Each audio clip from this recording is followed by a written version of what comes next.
Mr. Rachel, I've come to collect. I want your vote. You can't have my vote. Face it, Mr. Rachel. Conservatives are a dying breed. Republicans are becoming more moderate to stay alive. They felt the power of my side of the aisle and have either been eliminated by it or want to be a part of it. You too will yield to the power of liberalism, one way or another. Look, Barry. Can I call you Barry? You can call me Darth Barack. All right, Darth Barry. Man, I ain't about to fall to your side.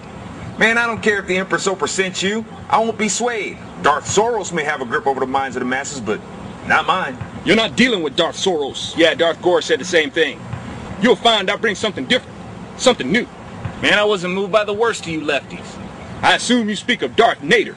Yeah, you assume correctly. Darth Nader tried to pull me over to the dark green side, man. I wasn't having it.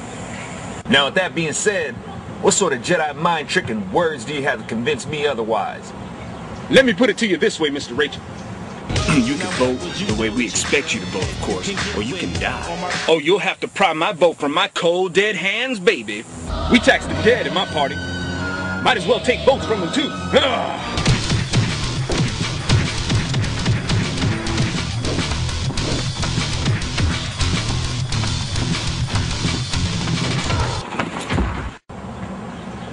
The people want change, Mr. Rachel.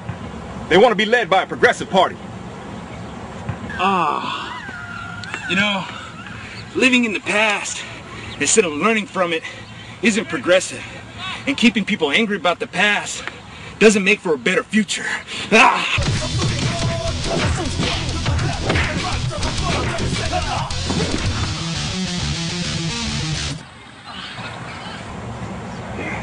Of course you Republicans don't like for us to bring up the past.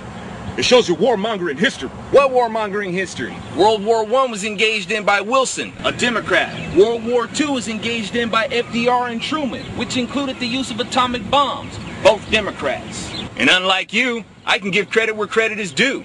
They were right to send America to fight. Psst, man, you can't rap. Vietnam War was engaged in by JFK and LBJ, which included the draft, both Democrats. So, where in Hades do you get this track record of warmongering, nuke-dropping Republicans?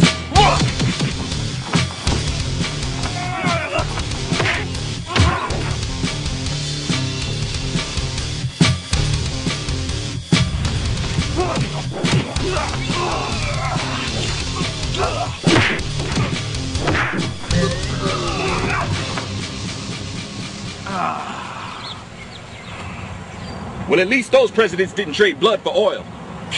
Oh, dang. You know, if you liberals were so concerned about this being a war for oil, then why didn't you get out of the way and let us drill in our own country? Because if this truly is a war for oil, ain't nobody got more blood on their hands than you liberals do.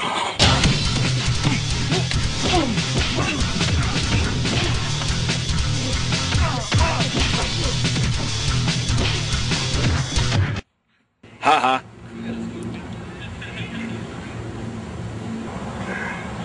You talk the talk of a war supporter, Mr. Rachel. But have you ever walked the walk of a soldier? What does that have to do with anything? You talk the talk of being a supporter of gay marriage, but have you ever walked the walk in a gay relationship yourself? Oh, what? Oh, I'm sorry. I'm not as well spoken and as articulate as you.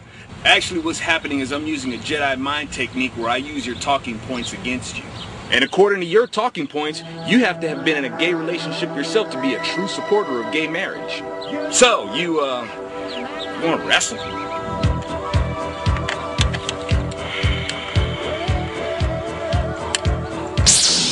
Oh, dang. Hold on. Got something for you.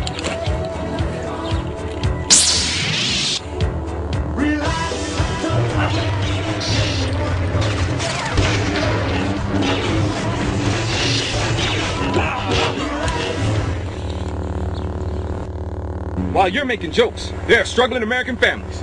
At least we Democrats raise minimum wage for them. What do you Republicans do besides cut taxes for the rich? Man, minimum wage isn't supposed to support a family. If they want a family-supporting wage, they should learn a skill. It ain't easy.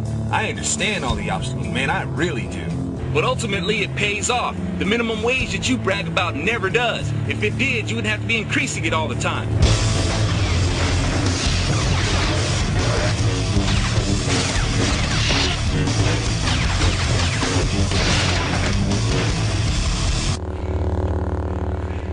Yeah, you Democrats raise the minimum wage, and then you raise the income taxes, and then you want to add more taxes to the businesses too.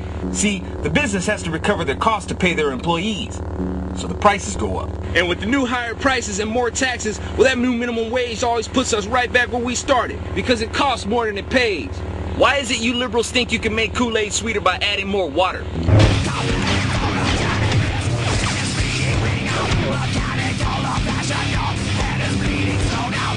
You're still dodging the issue of cutting taxes for the rich. Man, there's nothing to dodge. That's just another liberal talking point. You liberals use that to stand in the way of what conservatives really want for the people, and that's a maximum of a 10% consumption tax. Because how much a person earns ain't the government's business, and the government has no business taking what the people earn. Why do you Democrats insist on taking away somebody else's fried chicken, eating the tasty skin for yourselves, and then throwing back the unsavory meat? You're wearing me out with the Kentucky Fried analogies, brother. Okay, them CEOs don't need all that money. Okay, well, neither do you. Well, that's different. I'm sure it is. Don't.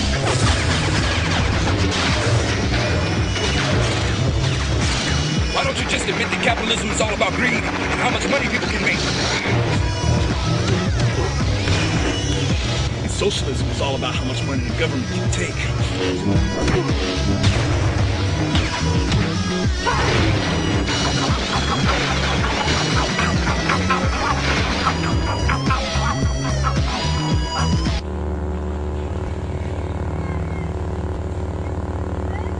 That money needs to be taken and redistributed so everyone can have a chance. If it weren't for your capitalistic greed, you'd see that. I swear it's like talking to a pull-string doll. What I see is the effects of capitalism enabling us to be the most charitable nation on earth. We don't need a socialist government to force us to be charitable. In fact, it'll reduce our ability to be charitable. Proof positive? Man, name me one socialist nation more charitable than us.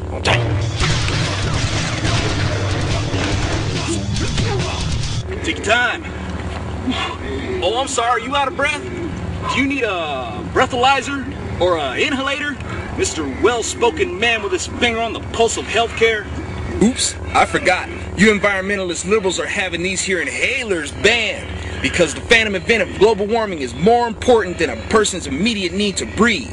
I'm sure your wife or Reverend Wright's got plenty of air in them. You want them to take over for you? You leave them out of this. They're not running for president, I am. True, but you've been influenced for years by Reverend Wright, and we know you're going to bring that into your presidency, and your wife is someone that you're going to have to defend every time she makes a questionable statement. She's just keeping it real. Something you've forgotten being a Republican and all. Well, I think there's something you should remember. Well, I'm all ears. What? What's so funny? Nothing, man. It's just It's just that I said what? I don't recall saying something funny, and I don't recall misspeaking, because I don't misspeak. It's the people who misunderstand. Now, what's so funny? Just drop it. I won't go there. Please don't let me go there. Take it there, brother. I'm ready. I'm all ears. Come on. Oh, you're laughing at my ears. Is that what it is? You're laughing at my ears? Nobody laughs at my ears. Not even the press is allowed to talk about my ears.